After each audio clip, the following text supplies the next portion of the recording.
मैं Harsh Kumar Singh Chanakya IAS academy के YouTube channel पर आपका स्वागत करता हूं। आज हम लोग जो है डिस्कशन करने वाले हैं कि कैसे जो है हम लोग मेंस का प्रिपरेशन करें। सबसे पहले तो आप लोगों को कांग्रेचुलेसन। आज हम लोग चर्चा करेंगे कि कैसे जो है जेपीएससी मेंस का तैयारी करें, प्रिपरेशन करें। और सबसे ज़्यादा समस्या जो है बच्चों को मेंस का आंसर राइटिंग पे होता है कि मेंस का आंसर राइटिंग जो है कैसे किया जाए। और सबसे बड़ी समस्या ये होती है कि मेंस के आंसर राइटिंग में क्या पढ़ा जाए, मेंस में क्या पढ़ा जाए और क्या नहीं पढ़ा जाए, किस तरीके से तैयारी किया जाए। ये सबसे बड़ी समस्याएं जेपीएससी जो है मेंस को लेकर होती है, क्योंकि सिलेबस बहुत जो है बड़ा है और सिलेबस को जो है शॉर्ट करके कैसे कम समय में जो है तैयारी किया जाए।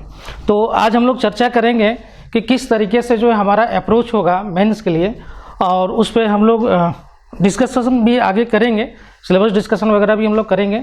लेकिन अप्रोच क्या हो मेंस के लिए उस पर आज जो है हम लोग चर्चा करेंगे कि किस तरीके से जो है मेंस के लिए किस तरह से प्रिपरेशन किया जाए और किस तरीके से जो है अपना तैयारी को जो है व्यापक स्वरूप दिया जाए। तो सबसे पहले है कि हम लोग का मेंस का हम लोगों को सिलेबस जो है सबसे पहले हम लोग को देखना पड़ेगा कि सिलेबस क्या है मेंस का। सिलेबस के बिना जो है आप मेंस का तैयारी नहीं कर सकते। तो सिलेबस हमारा क्या है, किस तरीके से जो है मेंस का हम लोग तैयारी कर सकते हैं। तो इसमें देखिए जो पेपर फर्स्ट है, पेपर फर्स्ट जो है हिंदी और इंग्लिश है। हिंदी और इंग्लिश जो क्वालिफाइंग पेपर है, जिसमें आपको सिर्फ क्वालिफाइंग नंबर लाना होता है और वो जो है मेरिट लिस्ट में जो है मेरिट में वो नहीं जुड़ता है नंबर। दूसरा पेपर जो है वो आपका लैंग्वेजेज पेपर है। तो लैंग्वेजेज पेपर जो है वो आपका उसमें हिंदी लिटरेचर भी है, इंग्लिश लिटरेचर भी है और रीजनल लैंग्वेजेज भी है। वो आपके ऊपर होता है कि आप कौन सा पेपर जो है चूज करते हैं, वो आपके ऊपर डिपेंड करता है। तो उसमें बहुत सारे पेपर्स हैं, है ना, जो रीजनल लैंग्वेजेज भी है, जैसे खोटा भी है, नागपुरी भी है, उसके अलावा जो हिंदी लिटरेचर भी है, संथाली है, कुरमाली है, बहुत सारे पेपर्स उसमें होते हैं। तो वैसे पेपर्स पे जो है वैसे पेपर को चूज करना होता है। ये जो है 150 मार्क्स का होता है और वो सेकेंड जो है पेपर होता है। उसके बाद जो थर्ड पेपर जो हम लोग का होता है वो आपका जीएस का जो है 4 पेपर हो जाता है ना, थर्ड, फोर्थ, फिफ्थ और 6th पेपर।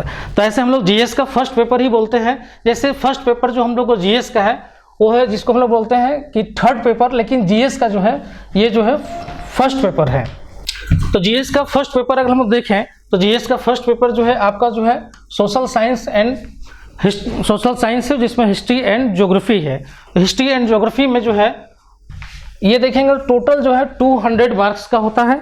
ये 2 पेपर, इसमें 2 पेपर में बटा हुआ है। फर्स्ट पेपर में जो है हिस्ट्री है, सेकेंड पेपर में जो है ज्योग्राफी है।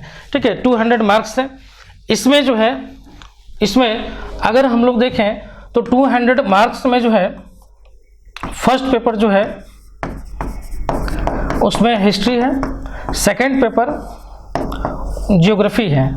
और इसमें जो है हर पेपर का अगर देखेंगे हम लोग तो 10 क्वेश्चन जो है, 10 क्वेश्चन ये ऑब्जेक्टिव है, 10 क्वेश्चन ऑब्जेक्टिव है इच सेक्शन से। फर्स्ट सेक्शन जो हिस्ट्री का उसमें 10 ऑब्जेक्टिव्स रहेगा और जो है ज्योग्राफी है उससे भी जो है 10 मार्क्स 10 क्वेश्चन जो है वो आपका जो है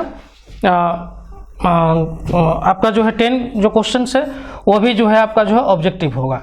ठीक है। अब यहाँ पर हम लोग देखेंगे कि जो है टोटल जो है हमारा जो है जो हिस्ट्री का जो सेक्शन है वो 100 मार्क्स का है। ठीक है, इसमें आपका टॉपिक दिया हुआ जो कल हम लोग डिस्कशन करेंगे। ये टॉपिक जो भी है सिलेबस का वो हम लोग कल डिस्कशन करेंगे कि उसमें कैसे किस तरीके से जो है उसको प्रिपेयर किया जाएगा। आज हम लोग सिर्फ ये देखते हैं कि जो हिस्ट्री जो सेक्शन है इसमें जो है 100 मार्क्स का है और ये जो है उसमें जो है 4 पार्ट में जो है सेक्शन बटा हुआ है।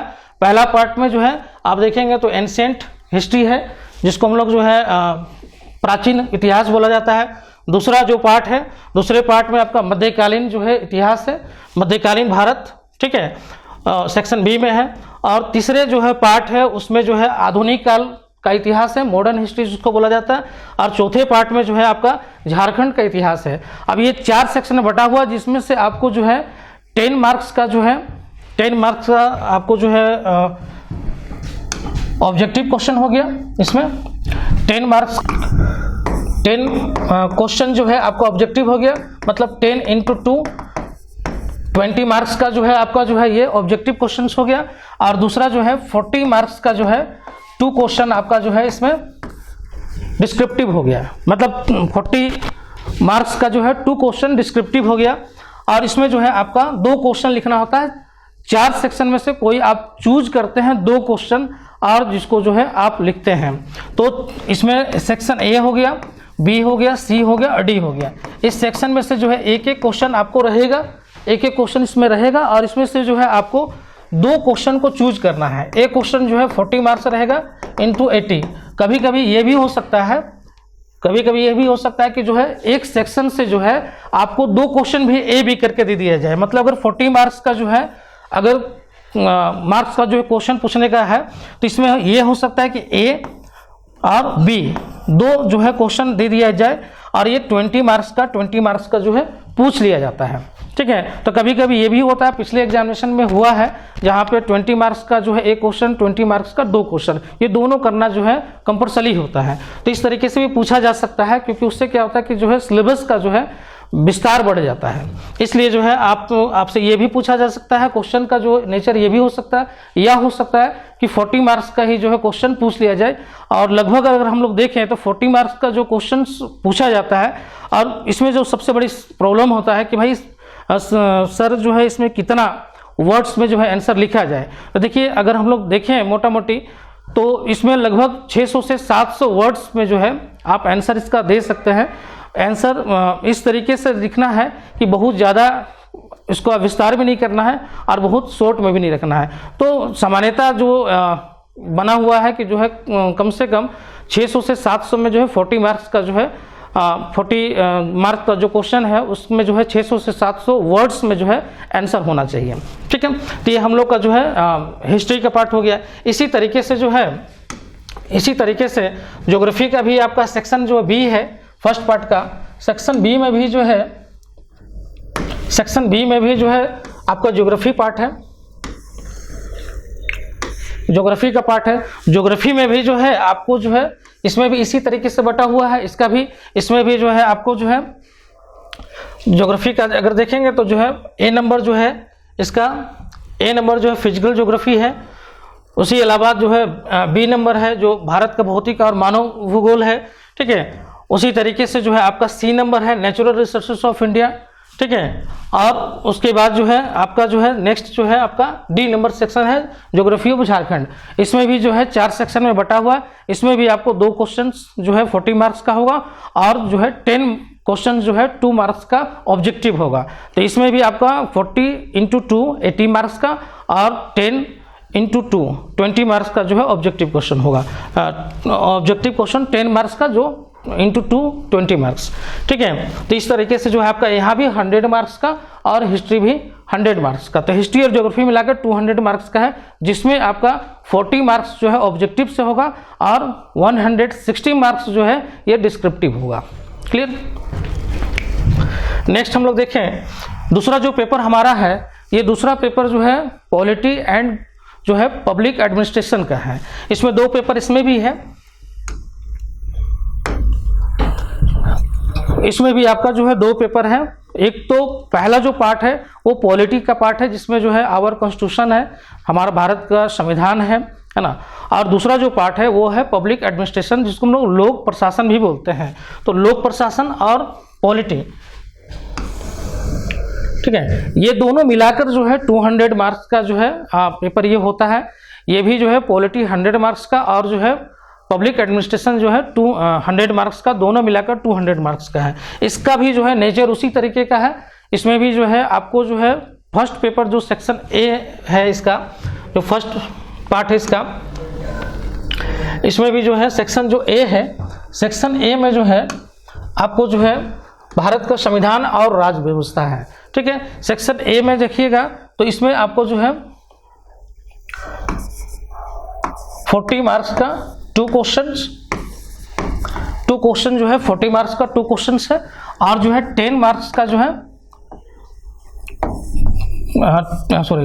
10 क्वेश्चन जो है 2 मार्क्स का है। क्लियर। तो ये जो है आपका जो है 20 मार्क्स का जो है क्वेश्चन हो गया, क्वेश्चंस हो गया और ये 80 मार्क्स का।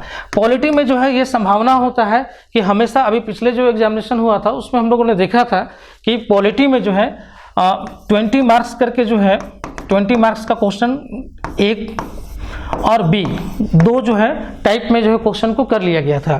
तो ये भी संभावना ज़्यादा है कि 20-20 मार्क्स का जो है क्वेश्चन दो पूछ लिया जाए, क्योंकि सिलेबस में आपका 40 मार्क्स का ही है, लेकिन जो है इसको ब्रेक करके जो है ए और बी भी किया जाता है।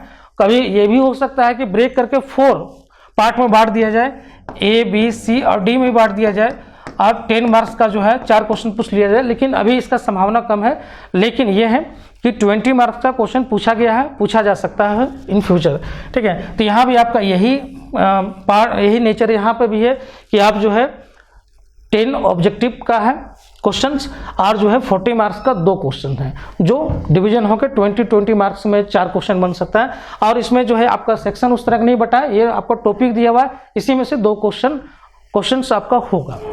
क्लियर। और जब नेक्स्ट हम लोग देखें 20 सेक्शन में, ठीक है, तो 20 सेक्शन में भी आपका जो है public administration and good governance है। इसमें 20 सेक्शन में हम लोग देखते हैं, तो 20 सेक्शन में जो है public administration and good governance, ये जो है आपका जो है जिसको हम लोग लोक प्रशासन और सुशासन, ये 2 पार्ट में बटा हुआ है, लोक प्रशासन और सुशासन। लोक प्रशासन और सुशासन ये 2 पार्ट में बटा हुआ है और इन दोनों पार्ट से क्वेश्चन जो है पूछा जाता है, ठीक है। ये भी आपका जो है 100 मार्क्स का जो है 100 मार्क्स का जो है इससे क्वेश्चंस रहते हैं और ये भी जो है 2 पार्ट में बटा हुआ है। एक तो 40 मार्क्स का 2 क्वेश्चन रहेंगे 80 मार्क्स, ठीक है, और दूसरा जो है 20 मार्क्स का जो क्वेश्चन रहेगा वो 10 ऑब्जेक्टिव रहेगा इंटू 2, ठीक है। तो 20 मार्क्स का जो है ऑब्जेक्टिव रहेगा और जो है 40 मार्क्स का 2 क्वेश्चन रहेगा। दोनों पेपर मिलाकर 200 मार्क्स का जो है पेपर होगा ये, ठीक है। और जो है इसमें जो है आपका 40 मार्क्स का जो है ऑब्जेक्टिव और 160 मार्क्स का जो है डिस्क्रिप्टिव जो है पेपर इसमें होगा। क्लियर। नेक्स्ट हम लोग देखें तीसरा पेपर, जो देखें तीसरा जो पेपर आपका है वो है इकोनॉमिक्स का। इकोनॉमिक्स का भी अगर हम लोग देखें पेपर, तो ये भी जो है आपका 4 सेक्शन में बटा हुआ है, ठीक है। पहला ग्रुप ए देखें तो basic feature of Indian economics है, इसमें पहला सेक्शन है basic feature of Indian economy. दूसरा अगर सेक्शन हम लोग देखते हैं तो इसमें जो है आपका जो है सतत विकास, आर्थिक मुद्दे और भारतीय अर्थव्यवस्था जो है इशू ऑफ इंडियन जो है अर्थव्यवस्था का जो पार्ट है ग्रुप बी है। सेक्शन जो सी है इकोनॉमिक रिफॉर्म्स है ना, nature and impact of Indian economy है, सेक्शन सी में है। उसके अलावा जो है सेक्शन डी है जो इकोनॉमी ऑफ झारखंड है, मतलब जो है उसमें फीचर है, इशू है, चैलेंजेस है, स्ट्रेटजी है, तो ये सब जो है आपका झारखंड का इकोनॉमी है। अब इसमें जो है आपका जो है इसमें भी उसी तरीके का है, इसमें भी आपका जो है इसमें भी 4 सेक्शन है।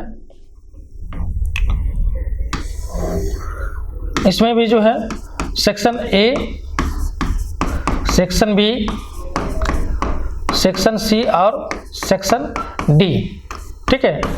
ये 4 सेक्शन इसमें आपका दिया हुआ है और इसमें भी जो है उसी तरीके से है कि आपको जो है 40 मार्क्स जो है 40 मार्क्स का जो है लगभग 4 क्वेश्चन होगा, ठीक है, मतलब 160 मार्क्स का और जो है आपका 40 जो है मार्क्स का जो है 20 जो है क्वेश्चन होंगे, ठीक है, 20 क्वेश्चन इंटू 2 40 मार्क्स का। तो इसमें भी जो है चारों सेक्शन से आपका क्वेश्चंस रहेंगे और आपको इसमें जो है हर सेक्शन से जो है सेक्शन ए एंड बी से जो है आपको 2 क्वेश्चन, सेक्शन सी और डी से जो है 2 क्वेश्चन, 4 क्वेश्चन इसमें भी आपको करना है ना। और जो है 40 मार्क्स का होंगे, एक 160 मार्क्स और जो है आपका 20 मार्क्स सेक्शन ए से जो है आपका 10 क्वेश्चंस और सेक्शन बी से जो है 10 क्वेश्चन इंटू 2, तो ये आपका जो है 40 मार्क्स का जो है ऑब्जेक्टिव क्वेश्चंस हो जाएंगे, ठीक है। तो इसमें भी इसी तरीके से जो है बना हुआ है आपका। उसके अलावा जो है जो आपका जो 6 पेपर है वो जो है जनरल साइंस है, इन्वायरमेंट है एंड टेक्नोलॉजी डेवलपमेंट है। ये आपका जो है 6 पेपर है जीएस का पेपर 6 है, लेकिन जीएस का हम लोग जो है पेपर 4 हम लोग इसको बोलते हैं। ठीक है, इसमें जो है थोड़ा सा इसमें चेंज है। इसमें अगर देखेंगे तो आपका जो है 20 मार्क्स का जो है 2 क्वेश्चंस होंगे, जिसको हम लोग 20 मार्क्स का 2 क्वेश्चन है, 20 मार्क्स का जो है 20 क्वेश्चन से 2 मार्क्स का जो 40 मार्क्स का होगा। और उसके अलावा जो है इसमें जो है आपका 32 मार्क्स का जो है क्वेश्चंस होगा, जिसमें हम लोग बोलते हैं कि 5 क्वेश्चंस जो है आपका 5 क्वेश्चन जो है 32 मार्क्स के होंगे। ठीक है, जो 160 मार्क्स, और जो है उसके अलावा जो है 20 मार्क्स का जो है 20 क्वेश्चन जो है 2 मार्क्स के होंगे, जो आपका 40 मार्क्स का। ये भी आपका जो है ये इस तरीके से जो है बटा हुआ है। ठीक है, और इसमें जो है आप देखेंगे तो इसमें जो है इसमें भी आपका जो है बटा हुआ है सेक्शन। ग्रुप ए में फिजिकल साइंस है, ग्रुप बी में लाइफ साइंस है, ग्रुप सी में एग्रीकल्चर साइंस है, ग्रुप डी में इन्वायरमेंटल साइंस है, और ग्रुप ई में जो है साइंस एंड टेक्नोलॉजी डेवलपमेंट है। तो इन सेक्शन से ही जो है आपका क्वेश्चंस जो है पूछे जाएंगे, जिसमें ऑब्जेक्टिव्स भी होंगे और जो है डिस्क्रिप्टिव भी क्वेश्चंस होंगे। तो ये आपका सिलेबस का पूरा जो है नेचर है, जो आपके मेंस एग्जामिनेशन में होंगे। अब सबसे बड़ी समस्या ये है कि जो है सिलेबस बहुत ब्रॉड है, और इसको किस तरीके से जो है पढ़ा जाए कि जो है कम समय में तैयारी हो जाए, या तैयारी को जो है प्रिपरेशन किया जाए। ये जो है तो सबसे पहले हम लोग को जो है वो टॉपिक फोकस्ड करना पड़ेगा जिन टॉपिक्स से जो है क्वेश्चंस बनते हैं। तो वैसे टॉपिक्स पे हम लोग जो है फोकस्ड करेंगे कि जिससे जो है क्वेश्चंस जो है बनते हैं, जो बार बार जो है हर एग्जामिनेशन में क्वेश्चंस आते हैं। तो वैसे टॉपिक जिनको हम लोग हॉट टॉपिक्स बोलते हैं, वो टॉपिक हम लोग तय कर लेंगे किन टॉपिक से जो है क्वेश्चंस तैयार किया जाता है, जिससे जो है आप आराम से जो है उस पर नंबर आप उठा सकते हो। तो वैसे टॉपिक चूज करना सबसे इम्पोर्टेंट है। दूसरा है टाइम मैनेजमेंट, क्योंकि जो है आपको क्वेश्चंस लिखना ज़्यादा है, टाइम कम होता है। तो एक टाइम मैनेजमेंट आपका होना चाहिए कि जो है टाइम मैनेजमेंट 2 तरीके से। एक तरीका है टाइम मैनेजमेंट का कि आप जो है उसको कैसे जो है कम समय में सिलेबस कवर कर लें। दूसरा टाइम मैनेजमेंट होता है कि कैसे जो है आप जो है कम समय में जो है आप आंसर राइटिंग लिखने लगे। तो ये दूसरा टाइम मैनेजमेंट है। आपको जो है और तीसरा है कि एग्जामिनेशन हॉल में जो है टाइम मैनेजमेंट कैसे करें। तो एक सबसे इम्पोर्टेंट है ये सब जेपीएससी के मेंस में, क्योंकि ये डिस्क्रिप्टिव है। ऑब्जेक्टिव तो जो आप लोग फर्स्ट जो आप लोग प्रारंभिक परीक्षा दिए उसमें ऑब्जेक्टिव था, तो उसमें हो सकता है कि टाइम मैनेजमेंट आप बहुत ज़्यादा उसमें जो है आप नहीं सोचते हैं टाइम मैनेजमेंट के लिए, लेकिन डिस्क्रिप्टिव में आपको टाइम मैनेजमेंट करना पड़ेगा, क्योंकि बिना टाइम मैनेजमेंट का जो है आपके क्वेश्चंस छूट जाएंगे। इसलिए जो है टाइम मैनेजमेंट आप कर लेंगे तो एग्जामिनेशन हॉल में आपके जो है क्वेश्चंस बहुत कम चांसेस है कि छूटेंगे। तो उस पर आपको फोकस्ड करना है कि जो है एक लिमिटेशन टाइम में आपको जो है पूरे के पूरे जो है पेपर को कंप्लीट करना है। और पेपर को जो कंप्लीट आप जो करेंगे उसका एक अपना जो है एक लिमिटेशन है कि आपको जो है 6 वर्ड्स में लिखना है क्वेश्चंस। तो एक लंबा चौड़ा जो है आपको लिखने का प्रैक्टिस भी होना चाहिए। ठीक है, तो ये चीज़ें हैं। अब हम लोग मेंस का जो है प्रिपरेशन कैसे करें, ठीक है, ये हम लोग डिस्कस करेंगे जब हम लोग जो है सिलेबस जब डिस्कशन जो आपका 22 एंड 23 मार्च को जब सिलेबस का डिस्कशन करेंगे तो उसमें हम लोग जिक्र करेंगे कि मेंस का जो है किस तरीके का जो है सिलेबस को हम लोग छोटा किया जाए, शॉर्ट किया जाए, वैसे हॉट टॉपिक को पकड़ा जाए, जिससे जो है आराम से जो है हम लोग कम समय में जो है तैयारी कर लें। सबसे बड़ा समस्या ये होता है कि मेंस का आंसर राइटिंग को लेकर, क्योंकि मेंस में देखिए आपके पास नॉलेज कितना भी हो, लेकिन नॉलेज होने के बावजूद जो है आप अगर उसको सही रूप से आप प्रेजेंट नहीं कर पाते हैं, आप प्रस्तुत नहीं कर पाते हैं, तो नॉलेज होने के बावजूद भी जो है आप बहुत अच्छा स्कोर नहीं कर पाते हैं, आपका सिलेक्शन नहीं हो पाता है। इसलिए जो है सबसे इम्पोर्टेंट है कि मेंस में आपका आंसर राइटिंग कैसा होना चाहिए। तो हम लोगों को ज़्यादा फोकस्ड जो है आंसर राइटिंग पर ही करना है कि मेंस में आंसर राइटिंग किस तरीके से किया जाए। एक आंसर राइटिंग में क्या आवश्यकता होता है, अगर हम लोग मेंस का पेपर देखें तो मेंस के पेपर में हम लोग जो है क्या वैसा जो है कार्य करें जिससे जो है आंसर राइटिंग जो है बेहतर हो जाए। तो सबसे पहले होता है कि हम लोग जो है मेंस में, तो हम लोग सबसे पहले ये देखें कि हम लोग मेंस में जो है किस तरीके से जो हम लोग तैयार करें कि जो है हमारा आंसर राइटिंग बेहतर हो जाए। तो मेंस में आंसर राइटिंग बेहतर करने के लिए हम लोग को जो उसका नेचर है, जो जो उसका नेचर है, जो उसका उस नेचर को समझना पड़ेगा कि किसी भी जो है आंसर राइटिंग को करने के लिए हम लोगों को किस और जो है ध्यान देना चाहिए। पहला है कि क्वेश्चंस जो रहते हैं उस क्वेश्चंस पे जो है हम किन किन चीज़ों को फोकस्ड करें। जैसे पहला है कि हम लोग क्वेश्चंस के डिमांड को, सबसे पहले कि अगर कोई क्वेश्चंस आपके पास है तो उस क्वेश्चंस के डिमांड को समझना आवश्यक है कि क्वेश्चन की मांग क्या है, क्योंकि जब तक आप डिमांड नहीं समझ पाएंगे तब तक क्वेश्चन को आप जो है उसको सोल्व नहीं कर पाएंगे। तो क्वेश्चन जो है सोल्व करने के लिए या उसको आप लिखने के लिए पहले क्वेश्चन के डिमांड को समझना पड़ेगा कि क्वेश्चन का डिमांड क्या है। दूसरा पार्ट है कि क्वेश्चन का अगर डिमांड आपको समझ में आ गया, मतलब क्वेश्चन अगर आपको समझ में आ गया तो उसका फॉर्मेटिंग आपको करना पड़ेगा कि क्वेश्चन में हम लिखे क्या। क्वेश्चन आप डिमांड समझ रहे हैं लेकिन आपको ये आना चाहिए कि उसमें क्या क्या लिखना है, फॉर्मेटिंग क्या होना चाहिए, तो एक फॉर्मेटिंग आपको बनाना पड़ेगा। तो दूसरा पहला है कि जो है क्वेश्चन का पहला अगर पार्ट हम लोग देखें तो पहला पार्ट है डिमांड का, ठीक है, पहला पार्ट है डिमांड क्या है क्वेश्चन का। दूसरा जो पार्ट है वो है फॉर्मेटिंग। फॉर्मेटिंग क्या होना चाहिए क्वेश्चन का, कि क्वेश्चन का फॉर्मेटिंग, तो फॉर्मेटिंग अगर क्वेश्चन का हम लोग देखें कि क्वेश्चन में क्या इनपुट दिया जाए जिससे जो हमारा आंसर बेहतर हो जाए, ठीक है, फॉर्मेटिंग है। फॉर्मेटिंग में हम लोग जो है क्या करते हैं कि फॉर्मेटिंग जब बना लेते हैं तो उससे क्या होता है कि आपको एक स्ट्रक्चर बन जाता है क्वेश्चन का कि हमको आंसर क्या लिखना है उसका, तो आंसर का एक आपको जो है स्ट्रक्चर बनाना है। तो उसमें जो है आपको मेन जो पार्ट से वो है जो है उसका जो है जो आंसर है उसका घटक क्या है, कंपोनेंट्स क्या है, ठीक है, ठीक है, कंपोनेंट्स ऑफ डिमांड, ठीक है। तो कंपोनेंट्स ऑफ डिमांड क्या है, तो पहले हम लोग देखें कि जो आंसर हम लोग जो तैयार करेंगे उसमें जो है पहला जो पार्ट होता है कंपोनेंट्स ऑफ जो डिमांड हम लोग का है उसमें है पहला इंट्रोडक्शन।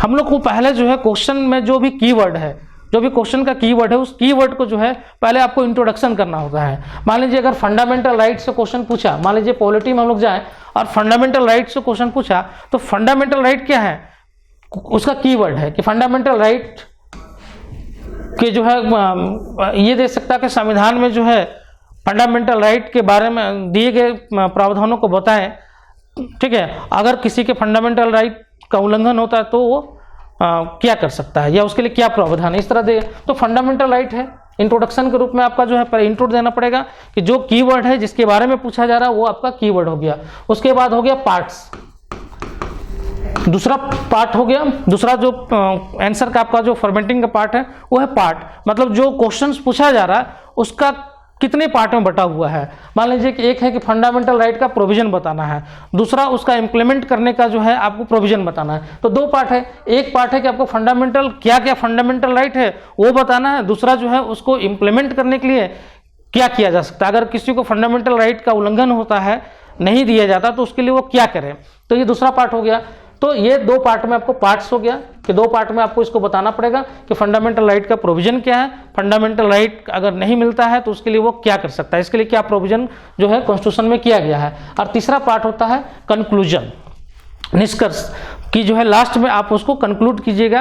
कंक्लूजन जो होता है वो इम्पोर्टेंट होता है क्योंकि जो है वो समग्र जो है कंक्लूजन होता है, जो भी आप आंसर लिख रहे हैं और उसमें जो है आप कंक्लूड करते हैं क्वेश्चन के आंसर को, ठीक है, तो वो कंक्लूजन होता है। तो ये क्वेश्चन का जो है ये फॉर्मेटिंग होता है, ठीक है, कि आपको क्वेश्चन जो पूछा गया है उसको हम कैसे लिखें, उसके लिए आंसर का जो है किस तरीके से हम जो है बनाएं कि इफेक्टिव जो है आंसर बने आपका।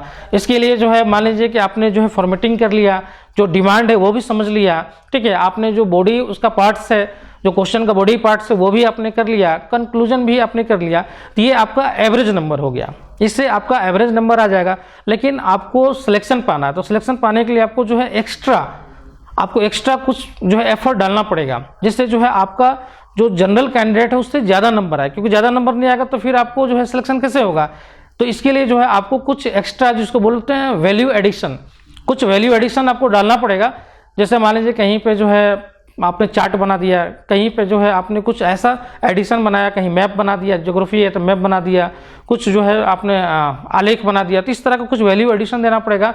और नेक्स्ट उसमें है कि आपका प्रेजेंटेशन कितना बढ़िया होना चाहिए। जैसा आप प्रस्तुतिकरण करेंगे आंसर का जितना बेहतर तरीके से, उतना अच्छा जो है आपको मार्क्स भी मिलेगा। तो ये सब चीज़ें जो है हम चर्चा करेंगे क्लास में जब आप आएंगे तो क्लास में हम जो है चर्चा करेंगे कि किस तरीके से अपने आंसर राइटिंग को जो है बेहतर बनाया जा सके, और आंसर राइटिंग को जो है किस तरीके से जो है एवरेज मार्क्स जो दिया जाता है उस मार्क्स से जो है ज़्यादा जो है लाया जा सके।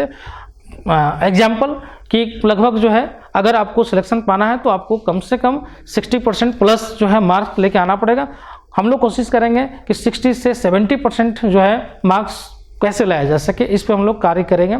और इसके लिए जो हम लोग जो है स्पेशली जो है क्लासरूम प्रोग्राम में हम लोग काम करेंगे और उस पर फोकस्ड हम लोग करेंगे किस तरीके से जो है ये किया जाए। दूसरा है टाइम मैनेजमेंट आपको करना पड़ेगा और आंसर राइटिंग भी करना पड़ेगा आपको। जो है हम लोग क्लासेस जो चलाएंगे उसमें हम लोग आंसर राइटिंग भी चलाएंगे, टॉपिक वाइज आंसर राइटिंग भी करवाएंगे। उसके बाद जो है हम लोग टेस्ट सीरीज भी चलाएंगे, है ना। उसमें आपको सेक्शन टेस्ट भी मिल जाएगा और जो है कॉम्प्रिहेंसिव टेस्ट भी मिलेगा, तो वो हम लोग जिक्र करेंगे आपको। हम लोगों को ज़्यादा से ज़्यादा फोकस्ड होगा कि ज़्यादा से ज़्यादा हम लोग आंसर राइटिंग पे जो है हम लोग उसका फोकस्ड करें, आंसर राइटिंग पे ज़्यादा हम लोग फोकस्ड करें और अधिक से अधिक जो है मार्क्स कैसे उठाया जा सके ये। तो हम लोग दो हम लोग जो है सेक्टर में काम करेंगे। एक तो जो है सिलेबस का ऐसा अप्रोच बनाएं कि कम समय में सिलेबस को हॉट टॉपिक तैयार कर लें। दूसरा आंसर राइटिंग जितना आप लिखेंगे उतना आपका फायदा होगा, जितना लिखेंगे उतना अच्छा आपको नंबर मिलेगा। इसलिए हमारा दूसरा जो सेक्टर होगा वो होगा आंसर राइटिंग का।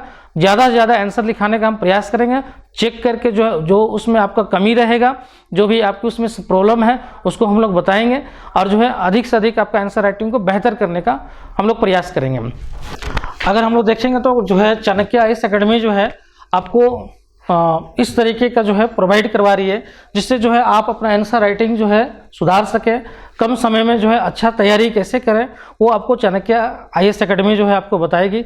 हम लोग जो है 11 to 13 का जो मेंस बैच है वो हम लोग 29 मार्च को जो है हम लोग जो है इसको जो है शुरू करने जा रहे हैं। ठीक है, ये बैच जो है आपको ऑफलाइन एंड ऑनलाइन दोनों मोड में आपका है, जिसको हम लोग बोल सकते हैं हाइब्रिड मोड, जिसमें आपका ऑफलाइन भी चलेगा ऑनलाइन भी चलेगा।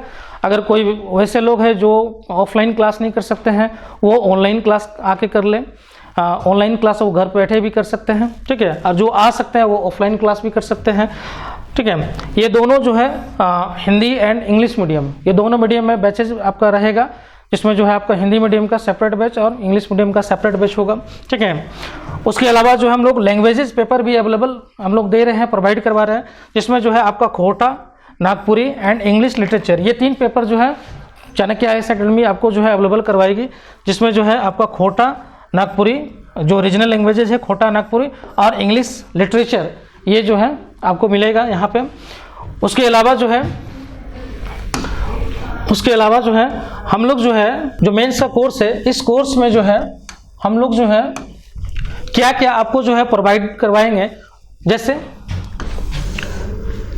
इसमें आपको स्टडी मटेरियल भी मिलेगा, है ना, इसमें आपको प्रिंटेड स्टडी मटेरियल मिलेगा, प्लस जो है क्लास में भी हम लोग नोट करवाएंगे। तो दोनों तरीके का आपको जो है इसमें स्टडी मटेरियल मिलेगा, एक प्रिंटेड मिलेगा जो आप घर पे बैठ के पढ़ सकते हैं और क्लास में भी मिलेगा, क्लास में जो नोट करवाएंगे वो अलग से आपका होगा। उसके अलावा जो है टेस्ट सीरीज आपको इसमें मिलेगा। टेस्ट सीरीज जो है हम लोग लगभग आपका जो टेस्ट सीरीज है 14 टेस्ट सीरीज आपका है इसमें अवेलेबल है ना। 14 जो है टेस्ट सीरीज जो है इसमें अवेलेबल है। इसमें जो है आपका जो है 8 जो है टेस्ट जो होगा वो सेक्शनल होगा और जो है 6 जो है टेस्ट होगा वो जो है आपका कॉम्प्रिहेंसिव होगा। ठीक है, उसके अलावा मेंटरशिप भी आपको दे रहे हैं। अगर कहीं पे किसी को कोई प्रॉब्लम होता है किसी तरीके का तो वो मेंटरशिप प्रोग्राम उनको हम अवेलेबल करवाएंगे, इसी प्रोग्राम में मेंटरशिप भी देंगे। उसके अलावा जो है आंसर राइटिंग जो है सेशन एवरी टॉपिक के बाद, जो हम पहले भी जिक्र किए थे कि आंसर राइटिंग जो है हर टॉपिक के बाद आपको क्वेश्चन दिया जाएगा और उसका जो है आंसर राइटिंग आप करेंगे और उस आंसर राइटिंग को जो चेक करके आपको दिया जाएगा। तो हम लोग टॉपिक वाइज भी आंसर राइटिंग करेंगे, प्लस टेस्ट में जो है टॉपिक वाइज उसके बाद जो सिलेबस कंप्लीट होगा उसके बाद भी जो है आपका आंसर राइटिंग होगा, प्लस जो है टेस्ट सीरीज में आपका जो है पूरा टॉपिक का जो है आंसर राइटिंग चेक होगा। ठीक है, तो ये है कि हम लोग का जो है बैच जो है जेपीएससी मेंस बैच जो है 11 to 13 ये जो है हम लोग जो है 29 मार्च को जो है ये बैच हम लोग स्टार्ट कर रहे हैं। लेकिन इसमें जो है कल हम लोग जो है बैच तो हमारा स्टार्ट होगा 29 मार्च, होली के बाद ही होगा। लेकिन इसमें जो है हम लोग 22 मार्च को और 23 मार्च को जो है हम लोग सिलेबस डिस्कशन करेंगे। इसी चैनल पर करेंगे सिलेबस डिस्कशन, ऑफलाइन और ऑनलाइन दोनों होगा, ठीक है। तो सिलेबस डिस्कशन पर हम लोग कल और परसों 2 दिन जो है सिलेबस डिस्कशन करेंगे। आप लोग जरूर इसमें शामिल होइए, क्योंकि सिलेबस हम लोग उसमें डिस्क्राइब कर देंगे किस पार्ट पर, किस सब्जेक्ट पर जो है हम लोगों को फोकस्ड करना है, और उन सब्जेक्ट से जो है क्वेश्चंस आते हैं, है ना, वो हॉट टॉपिक है। ये कल हम लोग आपको जो है अलग अलग टीचर्स अपने अपने सब्जेक्ट का जो है आपको जो है सिलेबस डिस्कशन करेंगे। तो कल जरूर जुड़िएगा हम लोग साथ ऑनलाइन सिलेबस डिस्कशन सेशन में। तब तक के लिए जो है थैंक यू वेरी मच।